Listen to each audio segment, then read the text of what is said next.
Salam, hər vaxtınız xeyir. Bu videoda mən sizə 504 kitabından 11-ci dərsin izahını verəcəm. Hər zaman olduğu kimi əvvəlcə sözlərə baxırsınız, tərcümələri və burada bəzilərinin sinonimləri var, bunlara baxırsınız. Daha sonra isə keçirik kitabın özündən tərcümə etməyə. Evidence bilirsiniz ki, sübut, dəlil mənasında istifadə olunur. Nəyinsə doğru ya da yanlış olduğunu aydınlaşdırmaq üçün gətirdiyimiz, yəni sübutlardan söhbət gedir. Baxırıq burada birinci cümləyə. Hər münsif deyir.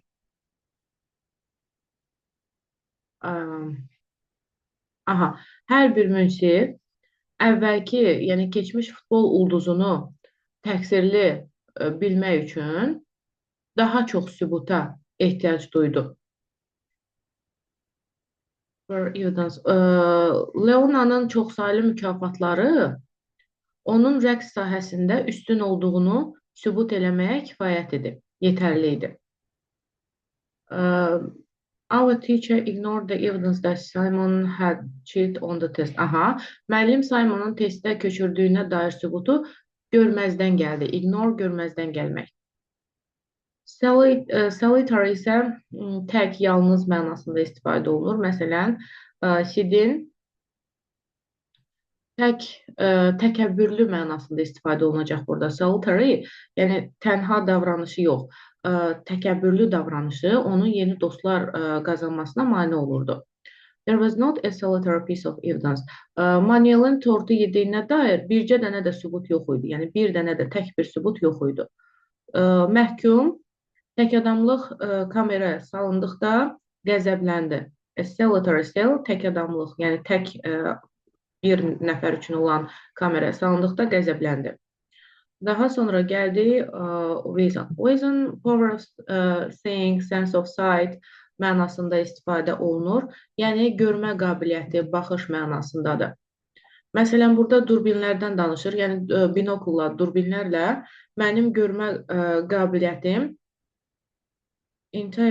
bütün yaxın ətrafı, sahənin bütün ətrafını görəcək qədər yaxşılaşdı.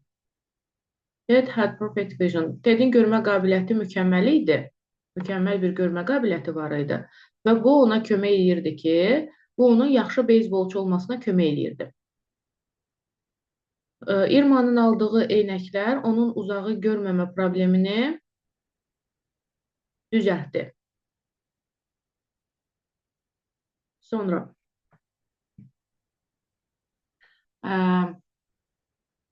frequent isə tez-tez baş verən, tez-tez mənasındadır, mütəmadi olaraq. We made frequent visits, yəni biz babamızı görmək üçün xəstəxanaya tez-tez gedirdik. On frequent occasions, Sam tez-tez dərsdə yatıb qalırdı. Dr. Bonner mənə tez-tez baş verən ağrılarıma görə dərman verdi. Tez-tez baş verən baş ağrılarıma görə dərman verdi. Glimpse isə ani və sürətli baxış, bir anlıq görmə, göz atma nəyəsə bu mənadadır. Bu səhər biz beautiful shoreline. Bu səhər biz sahilin gözəl görüntüsünü ilk dəfə gördük. Romeo üçün qadın sayağı gözəlin bircə dəfə görünməsi belə onun Julietta'ya aşıq olması üçün kifayət elədi, yetərli oldu. Yəni bir baxış, qısa bir baxış belə deməli yetərli oldu. Burada isə kept us from getting a glimpse of the new people who inhabited the beach house. Tall shrubs. Shrubs nədir? Kolkos mənasındadır. Yəni hündür kolkos bizi sahil evində yaşayan yeni insanları bir anlıq belə görməkdən məhrum elədi. İmkan vermirdi ki, biz onları görək.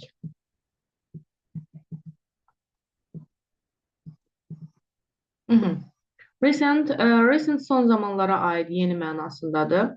At a recent meeting, yəni son toplantıda Board of Education Təhsil Şurası tələb etdiyimiz sübutu, tələb elədiyimiz sübutu neynədi? Təmin elədi bizi həmin sübutla. Yəni həmin sübutu bizə təqdim elədi. Bəzi köhnə səssiz filmləri yeni filmlərdən daha çox sevirdi. Son tədqiqatlar, son araşdırmalar göstərir ki, heç vaxt bu qədər insan, əvvəllər heç vaxt bu qədər insan işsiz olmayıbdır. Decade isə 10 years, 10 il deməkdir, 10 illik deməkdir. After a decade of granting salary increases. 10 il maaş artımı verdikdən sonra rəhbər bu praktikanı dayandırdı. Many people moved out of the city in the last decade. Son il ərzində bir çox insan şəhəri tərk elədi, bu şəhəri tərk edibdi. I have a vision that this decade, mənim görünümüm budur ki, 10 illik, bu 10 illik əvvəlkindən daha yaxşı olacaq. Hesitate isə tərəddüd etmək deməkdir. Nora bu çağırışı qəbul etməkdə tərəddüd etdi.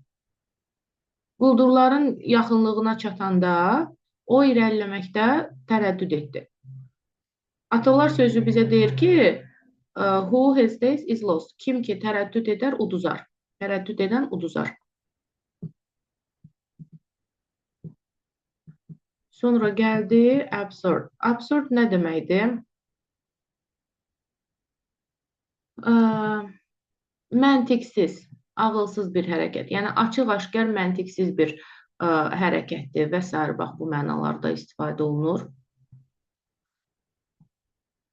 It was absurd to believe. Balıqçının uydurma hekayəsinə inanmaq ağılsızlıq idi. Flappy boy kök mənasında istifadə olunacaq. Şişkin, kök, şişman oğlan pəhriz etmə təklifinin artıq ağılsızlıq, yəni bir absurd, bir ağılsızlıq olmadığını başa düşdü, dərk elədi. Underestimating, oxumağın əhəmiyyətini az qiymətləndirmək ağılsızlıqdır. Conflict isə qarşıdurma, fikir ayrılığı deməkdir. Our opinions about the company's success in the last decade. Son 10 ildə şirkətin uğurları barədə fikirlərimiz rəsmi göstəricilərlə nə edir? Ziddiyyət təşkil edir. Ziddir. Sonra bağışlayın. There was a nice conflict over who was the better. Aha, kim daha yaxşı tenisçidir mövzusunda yüksək səslə mübahisə baş verdi. The class meditation team, sinifin barışıq komandası qarşıdurmanı, konflikti həll etmək üçün dəvət olundu. Minority isə azlıq, az sayda olan qrup deməkdir. Only a small minority. Qonşuluqdakı yalnız az sayda insan yeni park istəmirdi. A minority of our athletes. Olimpiyadada yarışan idmançılarımızın az bir hissəsi qalib gəldi. Azlığa az bir hissəsi. Native Americans are a minority group in the United States. ABŞ-da yerli Amerikalılar azlıq təşkil edən qrupa daxil edirlər, azlıq təşkil edirlər. Və sonuncu fiction isə uydurma, reallıq olmayan mənasında istifadə olunur. Məsələn, the story that the president had died was fiction. Prezidentin öldüyünə dair hekayə uydurma idi.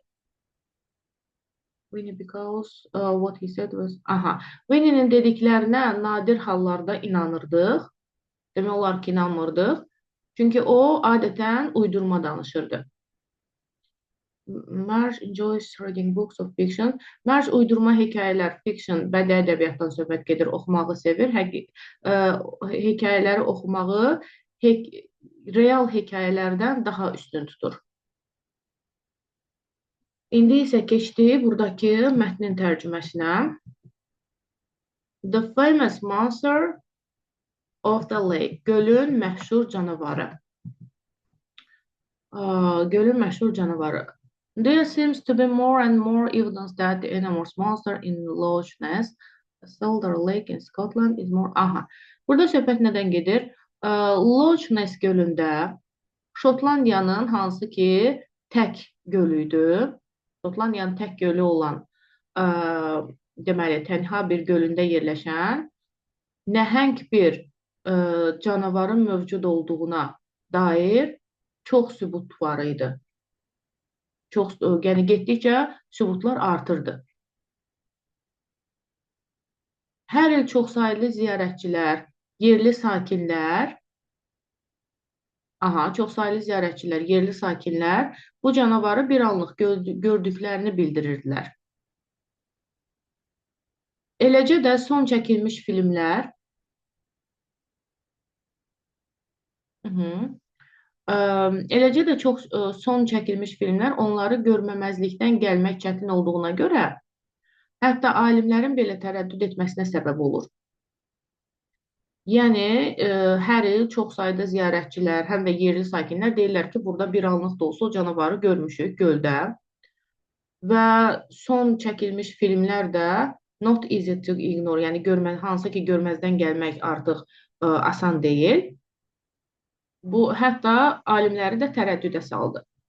The story of frequent visits by a monster, bir zaman, deməli, the story of frequent visits by a monster once seemed absurd to them. Aha, canavarın tez-tez görünməsi hekayəsi bir zamanlar onlar üçün tamamilə mənasız görünürdü, absurd görünürdü. Amma indi o qədər də əmin deyirlər. Yəni, indi artıq tərəddüd edirlər ki, ola da bilər, o bəlkə var, bəlkə də həqiqətən elə bir canavar var göldə. Conflict is far from over. Lakin fikir ayrılığı hələ də davam edir. Those who believe the monster exists are still in the minority. Aha, canavarın varlığına inananlar, hansı ki inanırlar ki canavar mövcuddur, yenə də azlıq təşkil edir. And they constantly competing for more information. Aha, və daim Loch Ness canavarının uydurma olmadığını sübut eləmək üçün daha çox məlumat toplamağa çalışırlar. Even though they are trying to get more and clear moving pictures of. Aha, hətta indi belə gölün məşhur sakininin daha aydın və daha hərəkətli görüntülərini əldə eləməyə neynirlər? Çalışırlar, cəhd eləyirlər. Perhaps, bəlkə də bu qarşıdan gələn 10 illikdə, növbəti 10 illikdə canavarın var olub olmadığı, whether the monster exists or not, var olub olmadığı sualına nə olacaq? Cavab tapılacaq.